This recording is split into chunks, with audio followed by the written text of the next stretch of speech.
ವಿರಾಮದ ಬಳಿಕ ಜಾತಕ ಫಲ ವಿಶೇಷ ಕಾರ್ಯಕ್ರಮಕ್ಕೆ ಮತ್ತೊಮ್ಮೆ ಸ್ವಾಗತ.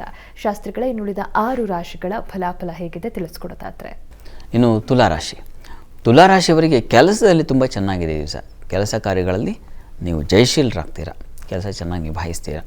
ಸ್ವಲ್ಪ ಹೆಚ್ಚಿನ ಖರ್ಚನ್ನು ಸೂಚಿಸ್ತಾ ಇದೆ. ಪಾದಗಳಿಗೆ ಪೆಟ್ಟು ಬೀಳೋ ಸಾಧ್ಯತೆ ಇದೆ, ಸ್ವಲ್ಪ ಹುಷಾರಾಗಿ ಓಡಾಡಿ.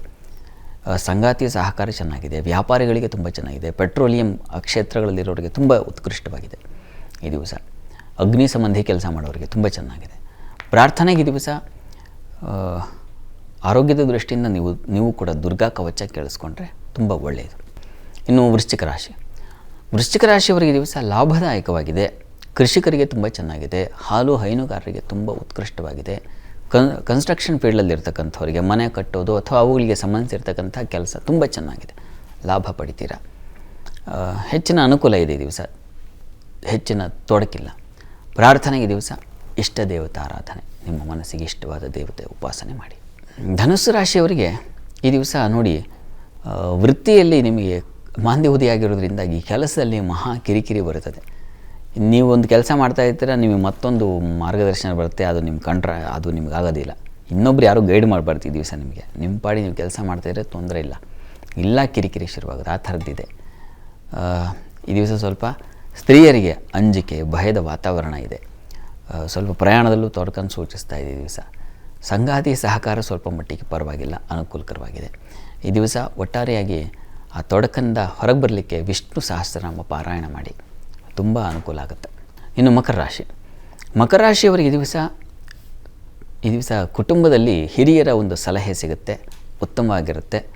ಕುಟುಂಬದಲ್ಲಿ ಒಳ್ಳೆಯ ಒಡನಾಟ ಚೆನ್ನಾಗಿರುತ್ತೆ, ಆತಂಕ ಬೇಡ.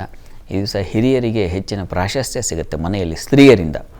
ಇದುವರೆಗೂ ಒಂದು ಲೋಟ ಕಾಫಿ ಕೊಡಿದವರು ಈ ದಿವಸ ಅಡುಗೆ ಮಾಡಿ ತಟ್ಟೆ ತಂದು ಹತ್ತಿರಕ್ಕೆ ಇಡ್ತಕ್ಕಂಥದ್ದು, ಊಟ ಮಾಡಿ ಚೆನ್ನಾಗಿ ಯೋಗಕ್ಷೇಮ ವಿಚಾರಿಸ್ತಕ್ಕಂಥದ್ದು ಚೆನ್ನಾಗಿದೆ.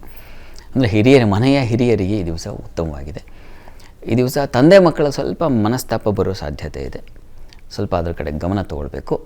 ಅದರ ನಿವಾರಣೆಗೆ ಈಶ್ವರ ಸನ್ನಿಧಾನದಲ್ಲಿ ಒಂದು ರುದ್ರಾಭಿಷೇಕ ಮಾಡಿಸಿ ಮನಸ್ಸಿಟ್ಟು ಪ್ರಾರ್ಥನೆ ಮಾಡಿ, ಅನುಕೂಲ ಆಗುತ್ತೆ. ಇನ್ನು ಕುಂಭರಾಶಿಯ ಸ್ತ್ರೀಯರಿಗೆ ಸ್ವಲ್ಪ ಆರೋಗ್ಯ ವ್ಯತ್ಯಾಸ ಸೂಚಿಸ್ತಾ ಇದೆ, ಜೊತೆಗೆ ಸಾಲಬಾಧೆ ಸೂಚಿಸ್ತಾ ಇದೆ, ಹುಷಾರು. ಇನ್ಯಾರ್ದೋ ಸಲುವಾಗಿ ನೀವು ಹಣ ಕಟ್ಟಬೇಕಾದ ಪರಿಸ್ಥಿತಿ ಬಂದುಬಿಡುತ್ತೆ, ಅಂಥದ್ದೊಂದು ಒತ್ತಡಕ್ಕೆ ಬರೋ ಸಾಧ್ಯತೆ ಇದೆ. ಜೊತೆಗೆ ಈ ದಿವಸ ನಷ್ಟ ಇದೆ. ಸಾಲ ಒಂದು ಕಡೆ ಆದರೆ ಇರತಕ್ಕಂಥದ್ದು ನಷ್ಟ ಆಗೋದು, ಇದ್ದಿದ್ದು ಒಂದಷ್ಟೇನೋ ಕಳ್ಕೊಳ್ತಕ್ಕಂಥ ಸಾಧ್ಯತೆ ಇದೆ. ತುಂಬ ಹುಷಾರಾಗಿರಬೇಕು ಈ ದಿವಸ. ತಪ್ಪದೇ ಕರ್ತವೀರ್ಯಾರ್ಜುನ ಸ್ಮರಣೆ ಅದನ್ನು ಮಾಡಬೇಕು, ಅದು ತುಂಬ ಅನುಕೂಲ ಆಗುತ್ತೆ.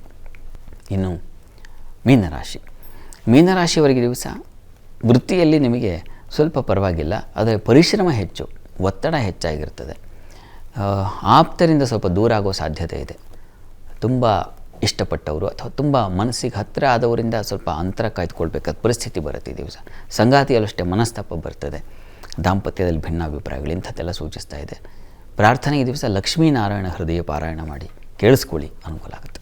12 ರಾಶಿಗಳವರು, ರಾಶಿ ಗೊತ್ತಿಲ್ಲ ಅಂತಕ್ಕಂಥವ್ರು ಹೇಳಬಹುದಾದ ಮಂತ್ರ ಗಮನಿಸಿ.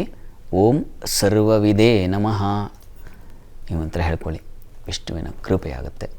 ಕನಿಷ್ಠ 28 ಬಾರಿ ಆದರೂ ಹೇಳಿ. ಈ ದಿನದ ಸಂಚಿಕೆಯಲ್ಲಿ 12 ರಾಶಿಗಳ ಫಲಾಫಲ, ಈ ದಿನದ ಪಂಚಾಂಗದ ವಿಶೇಷತೆ, ಹಾಗೆ ವೀಕ್ಷಕರು ಕಳಿಸಿರುವಂತಹ ಸಂದೇಶಗಳಿಗೆ ಉತ್ತರ ಪರಿಹಾರವನ್ನು ತಿಳಿಸಿಕೊಟ್ಟ ಶಾಸ್ತ್ರಿಗಳೇ ಧನ್ಯವಾದಗಳು. ಸರ್ವೇ ಜನಾಃ ಸುಖಿನೋ ಭವಂತು, ಸಮಸ್ತ ಸನ್ಮಂಗಳಾನಿ ಭವಂತು. ಎಲ್ಲರಿಗೂ ಶುಭವಾಗಲಿ.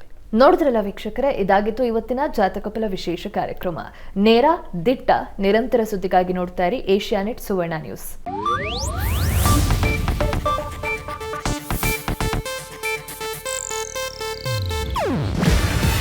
ಇದು ಏಷ್ಯಾನೆಟ್ ನ್ಯೂಸ್ ನೆಟ್ವರ್ಕ್ ಪ್ರಸ್ತುತಿ. ನೀವು ನೋಡ್ತಿದ್ದೀರಾ ಏಷ್ಯಾನೆಟ್ ಸುವರ್ಣ ನ್ಯೂಸ್.